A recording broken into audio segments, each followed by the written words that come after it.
Hello and welcome to the CAD Teacher VDCI video series for Intermediate 3ds Max. This intermediate course will expand your modeling skills and explore spline modeling to create a modern chair and dive into the world of lighting and materials.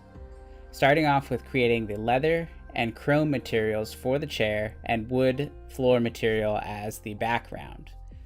We will also explore different lighting techniques to refine the rendering for the chair.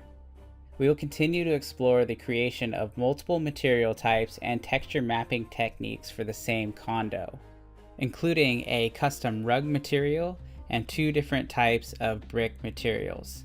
This class will finish up with an introduction into the mental ray rendering settings for both a daytime and an evening rendering, and explore which settings impact the quality of the rendering to create an efficient and productive workflow.